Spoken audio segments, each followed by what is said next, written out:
Assalamualaikum warahmatullahi wabarakatuh. Sebelumnya, perkenalkan, nama saya Putri Fatka Novitasari. Saya mahasiswa PPGBK dari Universitas Nusantara PGRI Kediri tahun 2026 dengan NPM 262505001. Saya membuat video ini untuk memenuhi tugas ujian akhir semester dari mata kuliah Praktikum Konseling Individu yang diampu oleh Ibu Noras Junior Setia Putri Magister Pendidikan Konselor. Di sini saya membuat video konseling di mana secara garis besar konseling saya merasa dirinya harus berpikir dia harus bisa membantu orang lain dimanapun dan sebisa dia. Dari pikiran itu, dia selalu mengusahakan dirinya untuk bisa membantu orang lain dalam situasi apapun. Dan mengakibatkan dirinya merasa dirinya itu sedikit kelelahan dan juga terbebani akan pikirannya. Dari situ, saya mengambil pendekatan rasional emotif behavior therapy atau REBT untuk merubah pola pikir irasionalnya menjadi pola pikir yang rasional untuk menjadikan dia pribadi yang lebih baik lagi. Untuk lebih lengkapnya, silakan saksikan video berikut ini.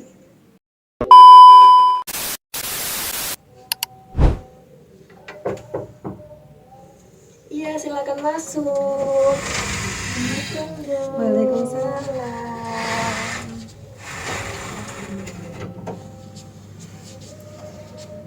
Mbak Rita ya? Iya, betul. Silakan duduk, Mbak.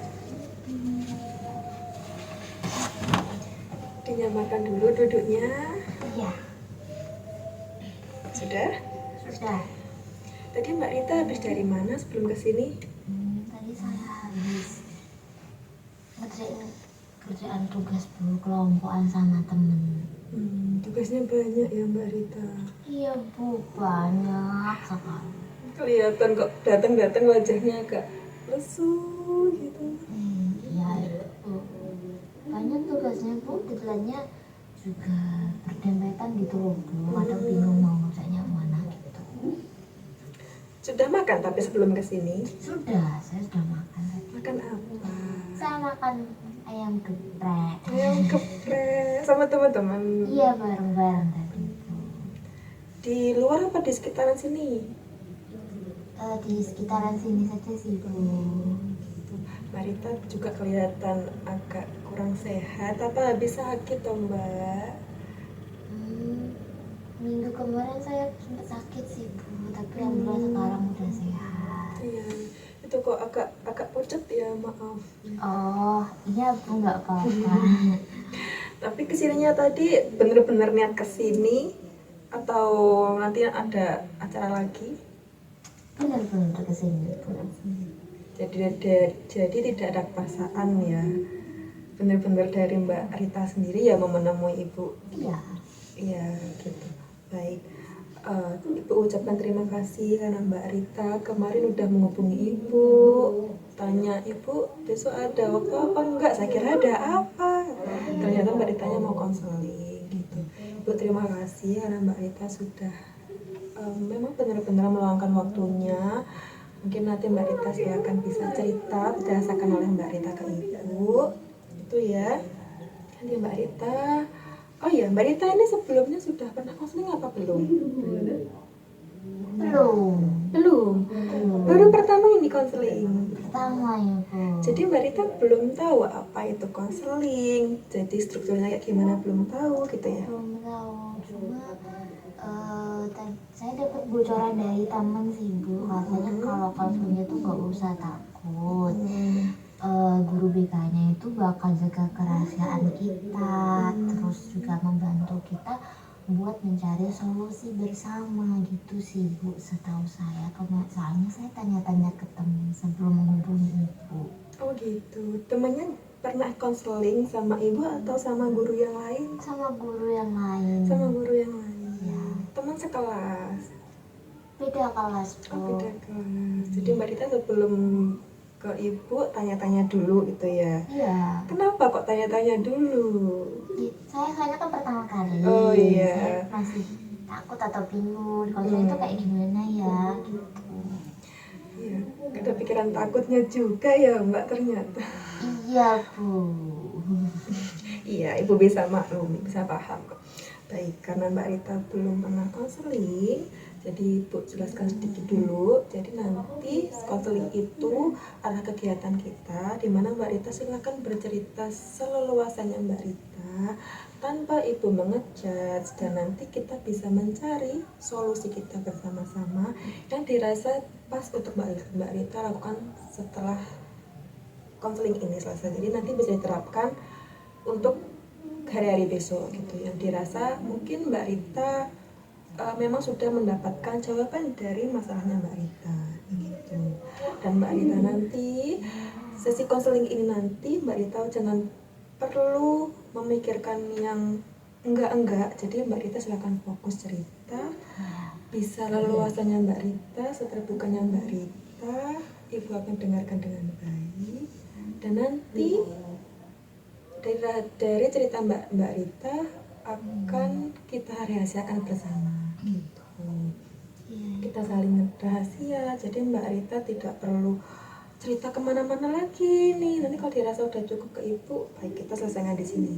Dan nanti ceritanya Mbak Rita juga tidak Ibu ceritakan kemana-mana, Ibu tidak bocorkan. Terlebih mungkin ke orang tua Mbak Rita ataupun ke teman, ke guru yang lain, tanpa persetujuan dari Mbak Rita. Itu ya. Nah, jadi Mbak Rita benar-benar sudah siap untuk konseling hari ini? Siap. Siap. Baik, konseling kita hari ini berlangsung selama kurang lebih 30 menit. Apakah dirasa cukup untuk Mbak Rita? Cukup, insya Allah cukup. Cukup ya. Nanti kalau memang misalnya Mbak Rita masih ada kebingungan atau memang belum ada yang pas untuk solusi Mbak Rita, nanti silahkan nanti kita ketemu di pertemuan selanjutnya gitu ya. Jadi nanti kita kondisikan saja gitu. Nah, sebelum Mbak Rita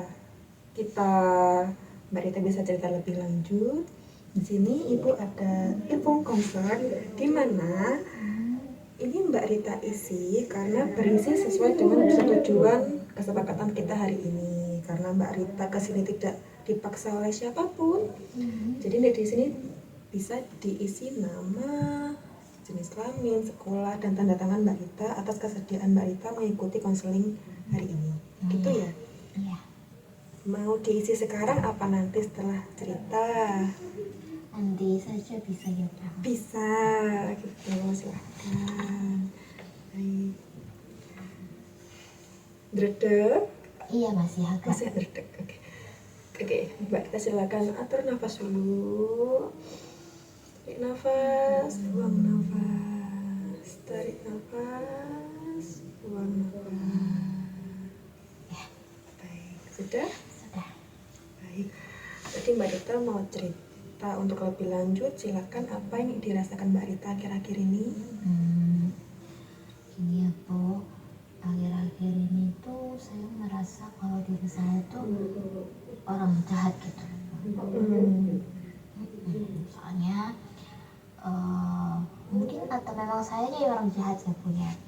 Soalnya teman saya tuh sekelompok minta bantuan saya, tapi kemarin saya nggak bisa bantu, saya tolak. Terus karena saya tolak itu saya dijauhi Bu jadinya. Kayak mereka juga, bukan mereka tapi orang itu menjauhi saya karena saya merasa tidak bersedia membantu dia gitu loh Bu.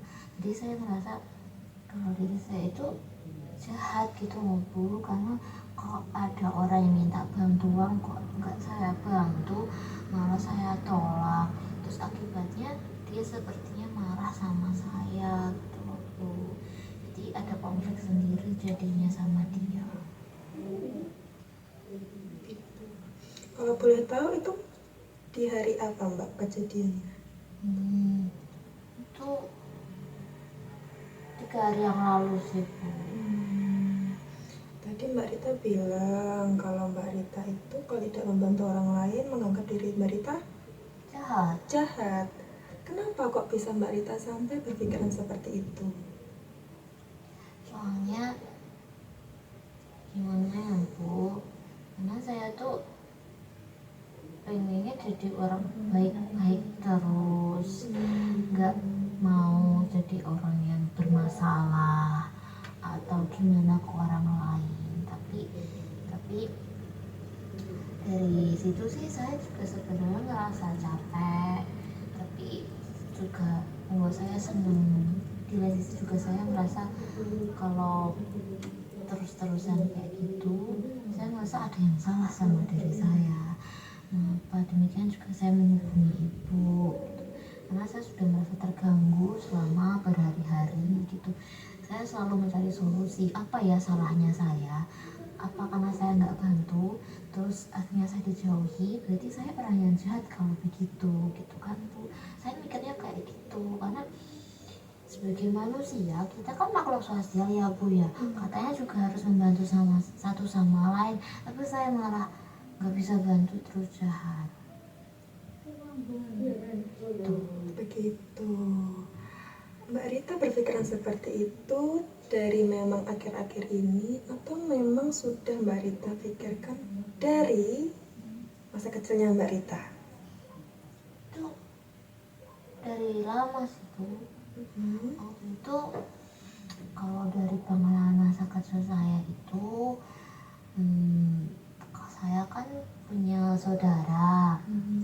Terus saya tuh selalu merasa takut kalau kasih sayangnya tuh dibagi Bu. Biasanya kalau orang berpikir anak bungsu itu anak kesayangan, tapi kalau di keluarga saya kan tidak. Jadi saya selalu berusaha untuk selalu memberikan yang terbaik, selalu sempurna. Meskipun juga nggak dilirik atau nggak dilihat sama kedua orang tua saya, semua usaha saya, tapi setidaknya orang lain lihat gitu loh. Kalau orang tua saya nggak lihat, mungkin teman-teman yang saya kasih usaha, saya baikin itu melihat usaha saya gitu. Tapi itu ya secara nggak sadar ya membuat saya yakin kalau saya tuh harus selalu sempurna, saya harus selalu baik gitu. Saya dalam bidang apapun kalau bisa baik gitu. Tapi yang buat saya sedih ya dari pengalaman masa kecil saya itu tetap gak ada efeknya sih Bu ke kedua orang tua saya. Cuma efeknya ke masa sekarang kalau saya tetap punya keyakinan kalau saya harus punya baik. Kalau orang tua saya nggak bisa dapat itu dari orang tua saya setidaknya bisa dapat itu dari orang lain. Gitu. Apa yang Mbak Rita inginkan dari orang lain? Tidak ada. Mungkin lebih perasaan menerima saya. Tapi saya berpikir mungkin saya harus baik atau saya harus sempurna dulu untuk bisa diterima orang lain. Demikian. Jadi Mbak Rita menerapkan kata harus untuk menjadi orang yang baik dalam segala apapun itu, termasuk untuk membantu orang lain. Jadi itu sudah melekat untuk menjadi kewajibannya Mbak Rita. Iya. Dengan melihat diri Mbak Rita, apa tidak? Bagaimana? Apakah itu juga ada kerugiannya sendiri untuk Mbak Rita, apa tidak? Iya. Contohnya seperti apa? Ya itu Bu, saya jadi merasa terbebani. Tadi sampai saya bilang kalau teman saya minta tolong tapi saya nggak bisa bantu, something wrong gitu. Ada yang salah sama aku gitu. Jadi itu akibatnya di situ sih Bu, saya jadi ngerasa bersalah. Baik. Jadi Mbak Rita memiliki keyakinan kalau Mbak Rita itu harus selalu menjadi orang yang baik. Iya. Sempurna? Iya. Iya. Dan juga harus bisa membantu orang lain walaupun Mbak Rita sendiri juga merasa terbebani akan bantuannya Mbak Rita yang kasih itu. Iya, bukan berarti saya tidak ikhlas. Tapi saya ngerasa saya capek, tapi saya gak boleh capek. Gitu. Baik, jadi Mbak Rita yang termasuk orang yang cukup keras ya sama diri sendiri gitu. Iya kan, dari pola pikirnya Mbak Rita sudah kebaca dari situ. Baik, jadi dari apa yang disampaikan Mbak Rita, apa yang Mbak Rita inginkan dari pola pikirnya Mbak Rita yang sekarang? Saya kayaknya lebih damai, udah nggak mau lagi kata harus itu muncul terus gitu loh. Kayaknya saya juga memberikan pemakluman kepada orang lain, tapi saya juga berpikir kenapa sulit gitu loh Bu. Saya nggak pengen berpikir kayak gitu lagi. Jadi merubah Iya, pikirannya Mbak Rita yang tidak harus selalu berkata aku harus iya, gitu ya. iya. Oke, baik. Jadi kita fokuskan di sini untuk merubah pola pikirnya Mbak Rita yang mungkin tadi memang tidak memang irasional. Pola pikir irasional itu seperti apa, Bu? Pola pikir irasional itu yang Mbak Rita memang tidak yakin dengan apa yang dipikirkan oleh Mbak Rita. Sebenarnya Mbak Rita tuh bisa, tapi karena pola pikir itu bisa merugikan diri Mbak Rita dan mengganggu akan keseharian Mbak Rita, itu juga perlu kita rubah menjadi yang rasional, yang lebih masuk akal gitu. Jadi kita nanti bisa cari alternatifnya gimana bisa merubah dari pikirannya Mbak Rita yang irasional. Iya. Itu ya. Iya. Baik. Jadi untuk Mbak Rita sekarang, dari pola pikir yang Mbak Rita yang dirasakan Mbak Rita saat ini, itu pemicu awalnya apa Mbak, kalau boleh tahu? Kalau yang akhir-akhir ini seperti yang saya bilang tadi, ada teman yang ingin saya bantu tapi saya tidak bisa dan akhirnya dia marah. Itu kalau dari pengalaman masa lalu, mungkin dari kedua itu karena saya pengen dilihat orang tua saya gitu. Ya, tapi orang tua saya selalu fokusnya ke kakak saya. Iya, baik. Kita fokuskan di sini dulu ya, sebelum kita melanjutkan dari masa lalunya Mbak Rita. Gitu. Baik, jadi Mbak Rita bilang kalau awal pemicunya itu yang akhir-akhir ini memang Mbak Rita ingin membantu teman, tapi karena mungkin situasinya Mbak Rita sedang capek, tapi Mbak Rita tetap membantu teman itu. Jadi Mbak Rita belum bisa untuk menolaknya karena udah pikirannya tetap dari situ. Iya. Gitu ya. Oke, lalu dari pikiran Mbak Rita ini, yang dipikirkan Mbak Rita setelah Mbak Rita membantu teman itu gimana? Suka. Saya Saya berpikir kalau saya bermanfaat gitu ya. Ada kepuasan sendiri gitu ya Mbak. Iya. Oke, terus perasaannya gimana setelah itu? Saya senang Bu, saya ngerasa bermanfaat, terus saya ngerasa gak apa-apa lah gitu, menjalani hari-hari dengan lebih ringan gitu. Nggak berpikir yang negatif-negatif gitu. Oke, kalau dari segi akibatnya nih, dari Mbak Rita yang selalu mengusahakan apapun membantu teman, apakah ada akibat sendiri? Entah itu akibat yang positif ataupun negatif dalam diri Mbak Rita? Ada sih Bu, terkadang waktu saya sadar kalau saya udah nggak bisa bantu orang tapi saya tetap bantu orang itu, kadang malah saya lepas kontrol gitu loh Bu. Jadi terus setelah lepas kontrol atau saya marah, saya merasa jadi jahat. Tuh. Baik, baik. Ibu bisa menangkap apa yang dirasakan oleh Mbak Rita gitu ya. Baik. Ibu ingin bertanya sesuatu ke Mbak Rita ini. Saya rasa Mbak Rita tuh masih kekeh dengan pikirannya Mbak Rita kalau saya harus jadi orang yang baik, saya harus membantu orang, membantu teman, itu adalah suatu kewajiban saya. Kalau saya tidak membantu, berarti saya orang yang jahat. Dan juga mungkin Mbak Rita apakah juga berpikir kalau Mbak Rita tidak membantu, apakah Mbak Rita orang yang egois juga? Iya. Baik, gitu. Nah, Ibu ingin tanya, kalau orang yang tidak membantu orang lain, apakah otomatis dia langsung disebut jahat? Enggak. Oke, semisal ini, kalau ada temannya Mbak Rita, Mbak Rita sedang kesusahan, Iya. terus temannya Mbak Rita langsung membantu Mbak Rita. Tapi temannya Mbak Rita ini kondisinya juga lagi capek.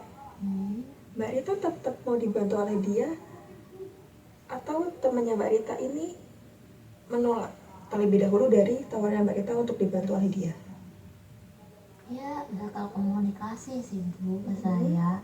Kalau dia lagi capek terus bicarain nanti aja ya gitu. Baik. Kalau Mbak Rita bisa menerapkan pola pikir itu ke temannya Mbak Rita, kenapa Mbak Rita bisa tidak memikirkan itu di diri Mbak Rita sendiri?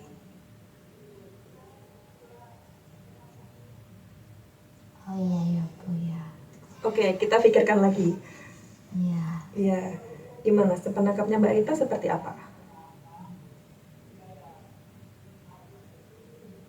Saya kalau kita bisa memberi maklum ke orang lain, kenapa nggak ke diri sendiri? Betul? Tapi susah lah Bu. Iya, susah. Makanya kita pikirkan dulu. Oke, sini Ibu ada satu pertanyaan. Semisal, apakah harus membantu orang lain itu sudah menjadi kewajiban setiap manusia yang baik?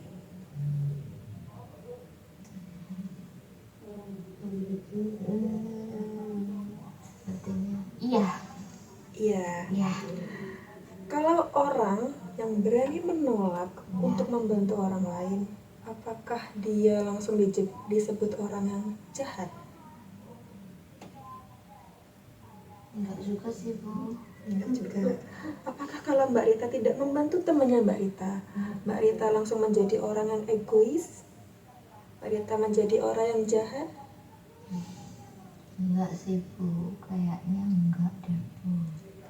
Oke, semisal Ibu tidak membantu Mbak Rita hari ini, apakah Mbak Rita langsung menilai Ibu orang yang jahat juga? Tidak. Tidak. Jadi Mbak Rita menilai orang seperti apa?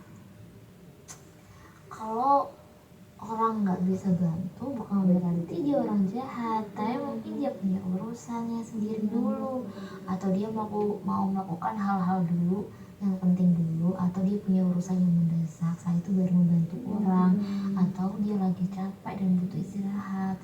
Karena juga kalau kita capek membantu orang, saya juga tahu rasanya kayak gimana, nggak enak gitu. Iya, benar dirasakan Mbak Rita, benar pola pikirnya.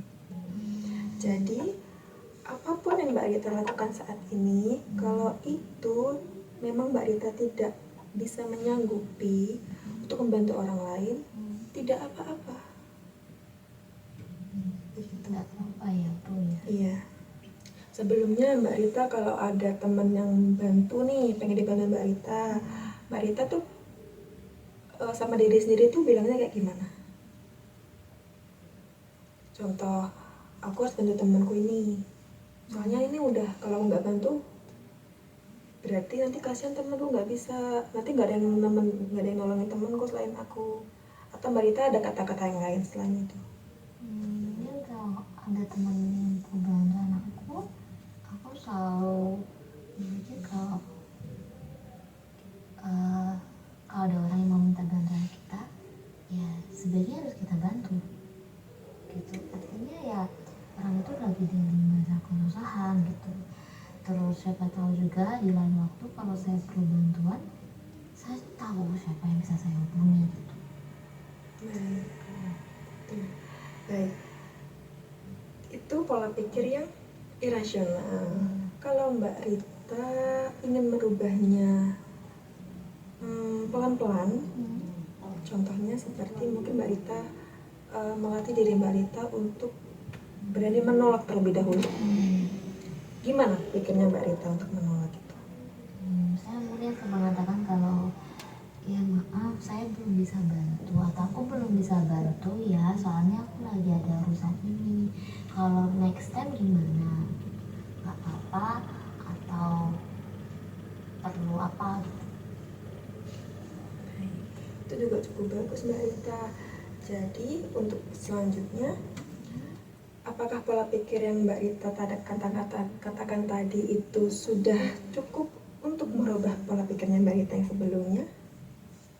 Insya Allah Ibu, saya sudah ada gambaran atau tahu sih kalau kita tuh juga nggak apa-apa loh kalau nolak orang gitu. Nggak apa-apa juga kalau kita emang nggak bisa memberikan waktu kita, atau baiknya tuh gimana gitu. Iya, betul. Jadi dari apa yang tadi Mbak Rita katakan tadi, itu suatu latihan untuk Mbak Rita ke depannya. Apapun manusia, kita pasti semua punya kewajiban untuk menjadi orang yang baik gitu. Tapi sesuai dengan kemampuan kita, sesuai dengan niat kita juga. Kalau kita udah niat, tapi kalau kita tidak mampu di situ untuk membantu, kita tahan dulu gitu. Ibu sangat mengapresiasi Mbak Rita karena Mbak Rita orang yang baik, selalu punya niat untuk membantu orang lain. Ibu sangat acungi jempol kepada Mbak Rita karena tidak semua manusia itu memiliki niat yang benar-benar tulus untuk membantu orang lain. Tapi karena Mbak Rita orangnya mungkin ya ada sungkan, gak enak, nah terus mempengaruhi hari-harinya Mbak Rita karena Mbak Rita terus mau membantu dengan pola pikir seperti itu. Akibatnya menjadikan diri Mbak Rita menjadi seperti orangnya nggak enakan. Jadinya Mbak Rita kalau sama temen apa-apa harus iya. Gitu. Ibu sangat ibu senang dengan caranya Mbak Rita, tapi mungkin pola pikirnya yang harus dirubah.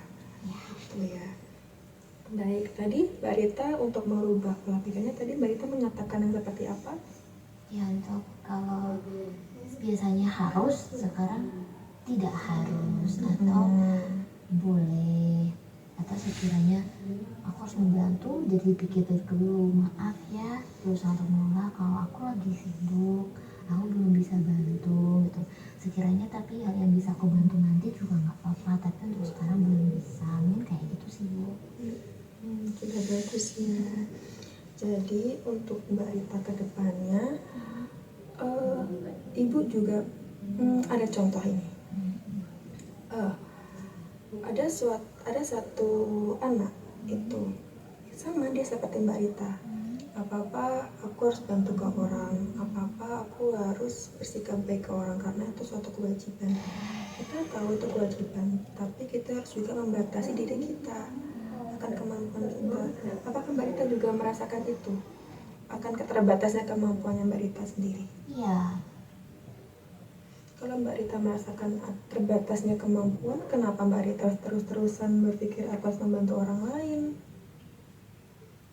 Ya juga ya, Bu, jadinya kayak kita mengabaikan diri sendiri. Iya, betul. Jadinya Mbak Rita terlalu memprioritaskan orang lain dan mengesampingkan dirinya Mbak Rita.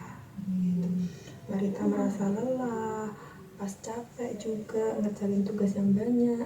Terus tiba-tiba temen ini karena dia kesulitan apa, Mbak Rita mau bantu, dan Mbak Rita mengesampingkan rasa lelahnya Mbak Rita. Mbak Rita harus istirahat dulu sebentar, merilekskan pikirannya dulu. Nanti kalau udah bener-bener relax, baru Mbak Rita bisa bantu orang, temannya Mbak Rita. Itu sih nggak harus ketemu juga ke orang lain, entah itu ke orang tua di keluarga ataupun siapapun itu. Gitu ya. Ya, baik. Jadi pola pikir yang baru itu silakan diterapkan oleh Mbak Rita. Mungkin minggu depan bisa kita ketemu lagi karena Ibu ingin tahu progres dari pikirannya Mbak Rita itu. Nanti kalau Mbak Rita sedang melakukan apapun, entah itu kegiatan di rumah ataupun di kampus, mungkin di sekolah gitu ya. Kalau Mbak Rita sedang melakukan apapun itu silakan dicatat di jurnal, di buku kecil atau di kertas ataupun di file gitu, bisa dikirimkan ke Ibu. Nanti silakan Mbak Rita isi kegiatannya apa, dirasakan apa, lalu yang dipikirkan Mbak Rita saat itu seperti apa, silakan dicatat gitu ya. Nanti Ibu bisa lihat perkembangan Mbak Rita dari situ. Begitu. Iya, Ibu. Iya. Mau dilakukannya kapan? Mau aku ngelakuin itu, saya lakuin mungkin hari ini. Saya cicil. Iya, silahkan ya. Jadi nanti silahkan diterapkan pola pikirnya itu. Gitu ya. Orang baik itu gak harus berkata selalu bisa gitu ya. Gak harus mengiyakan segala sesuatu, tapi sebisanya dan ketika kita ada niat ya kita lakukan. Tapi kalau Mbak Rita ada perasaan yang kurang ataupun tidak pas, silakan bisa berhenti sejenak gitu ya. Oke, silakan diterapkan. Nanti kita ketemu lagi minggu depan untuk harinya dan jamnya mungkin menyusul gitu ya. Oke, tadi Mbak Rita belum mengisi ini. Untuk kesepakatan kita selanjutnya silakan diisi terlebih dahulu. Ini nama panggilan tidak apa-apa ya, Bu? Nggak apa.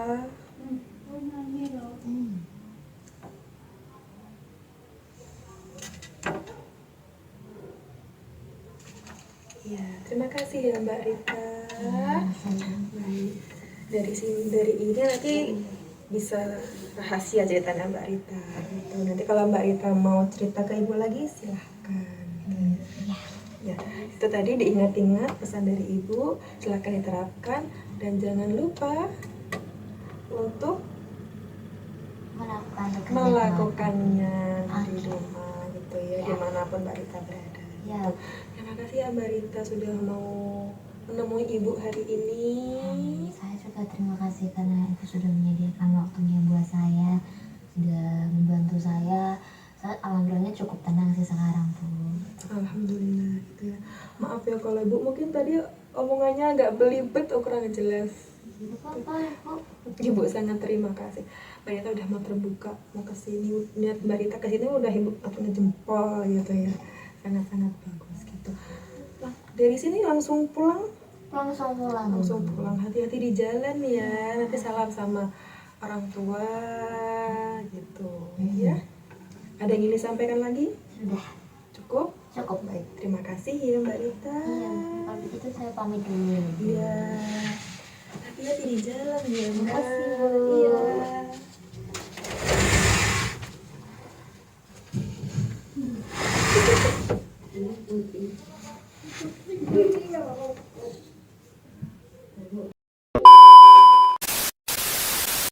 Itu tadi video yang saya lakukan dengan konseling saya. Silahkan ditonton dan silahkan diambil pesan yang bisa diambil. Saya terima kritikan dan masukan yang bisa diberikan kepada saya untuk bisa menjadi guru yang lebih profesional dan lebih baik lagi. Saya minta maaf jika ada salah kurang lebihnya. Terima kasih atas perhatiannya. Wassalamualaikum warahmatullahi wabarakatuh.